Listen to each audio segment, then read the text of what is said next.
안녕하세요. 우리 몸속을 흐르는 이 혈액에요. 우리 몸의 상태를 알려주는 엄청난 비밀이 숨겨져 있다는 거 혹시 아시나요?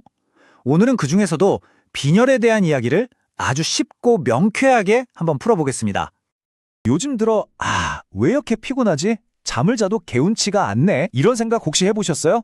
어쩌면 그 해답은요, 바로 우리 혈관 속을 흐르고 있는 혈액에 숨어 있을지도 모릅니다. 바로 빈혈이라는 숨은 범인 때문일 수 있거든요. 자, 그럼 빈혈이 뭐냐? 아주 간단하게 말하면요. 우리 혈액에 건강한 적혈구나 헤모글로빈이 부족해진 상태예요. 그래서 우리 몸 구석구석에 산소를 충분히 전달하지 못하게 되는 거죠.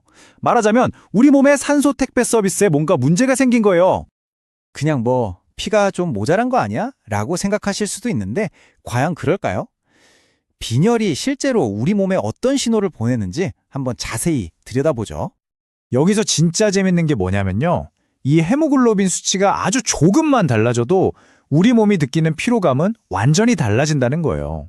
보세요. 경증일 때는 막 격하게 운동하고 나면 피곤하다 이 정도인데 이게 중등도만 돼도 그냥 가만히 숨만 쉬어도 피곤한 거예요. 그리고 심한 단계로 가면 심장에까지 무리를 줄 수 있으니까 이게 정말 단순히 좀 피곤한 문제가 아니라는 걸 알 수 있죠.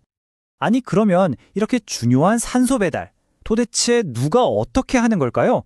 우리 몸의 생명줄, 이 혈액이 도대체 무슨 일을 하는지 한번 제대로 파헤쳐 보겠습니다.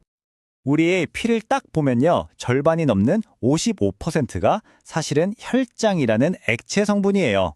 그런데 진짜 중요한 일들 있잖아요. 산소를 나른다거나 병균이랑 싸운다거나 하는 이런 힘든 일은요, 나머지 45%를 차지하는 이 혈구들이 다 하는 겁니다. 바로 얘네들이 우리 몸의 어벤져스 같은 주인공들이에요. 적혈구는 온몸에 산소를 배달하는 산소 택시, 백혈구는 외부 침입자들과 싸우는 든든한 보디가드, 그리고 혈소판은 피가 날 때 멈추게 하는 긴급 복구팀 역할을 하죠. 와, 진짜 어벤져스 팀 같지 않나요? 생각해보세요. 우리가 실수로 손을 베었을 때 피가 멈추는 거, 이것도 다 얘네들 덕분이에요. 정말 순식간에 일어나는데 먼저 혈관이 안 돼 하면서 꽉 좁아져서 피를 덜 흐르게 하고요. 그러면 긴급 복구팀인 혈소판이 막 달려와서 구멍을 턱 막아버려요. 그리고 마지막으로 응고인자들이 섬유소라는 그물을 쫙 쳐서 상처를 단단하게 봉인해버리는 거죠. 자, 이렇게 보면 거의 완벽한 시스템 같잖아요? 근데 도대체 왜 가끔 이 시스템이 제대로 작동하지 않는 걸까요? 지금부터 빈혈을 일으키는 진짜 범인, 그 근본적인 원인을 한번 찾아보겠습니다. 그러니까요, 빈혈의 원인은 딱 두 가지로 좁혀볼 수 있어요. 정말 간단합니다. 첫째는 우리 몸이라는 공장에서 뭔가 문제가 생겨서 적혈구를 제대로 못 만드는 생산 문제.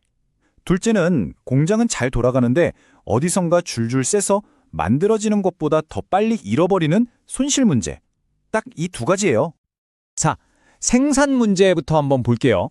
가장 흔한 건 이거예요. 적혈구를 만들려면 재료가 필요하잖아요. 바로 철분, 비타민 B12, 엽산 같은 거예요. 근데 이 재료가 부족한 거예요.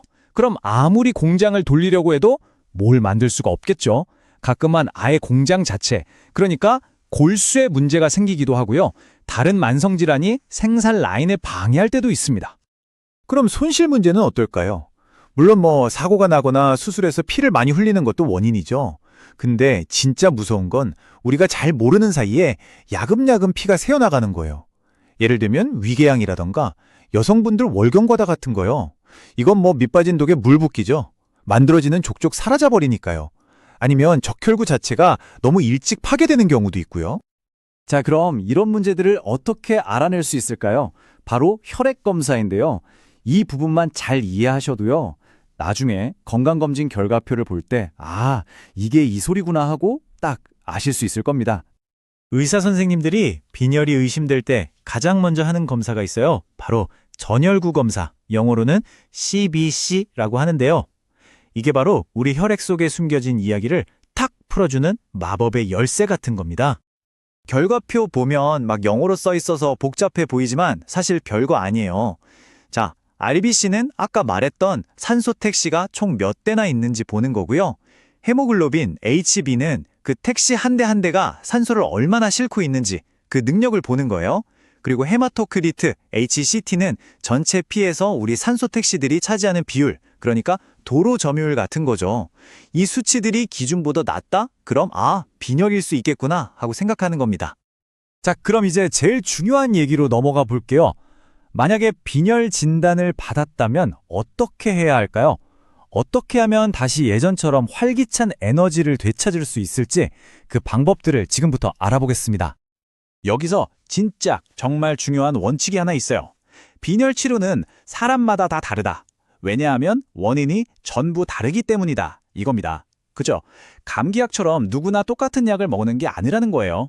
원인을 정확히 알아야 제대로 고칠 수 있는 거죠. 그래서 치료도 원인에 따라서 완전히 달라져요. 만약에 어디선가 피가 새는 손실 문제다. 그럼 그 구멍부터 막는 게 우선이겠죠.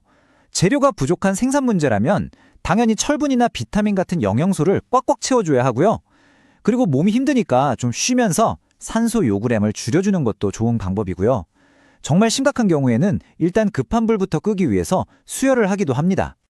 결국 우리 혈액은요, 그냥 빨간 액체가 아니라 우리 몸의 상태를 고스란히 담고 있는 한 권의 이야기책 같은 거예요. 지금 여러분의 혈액은 어떤 이야기를 들려주고 있나요?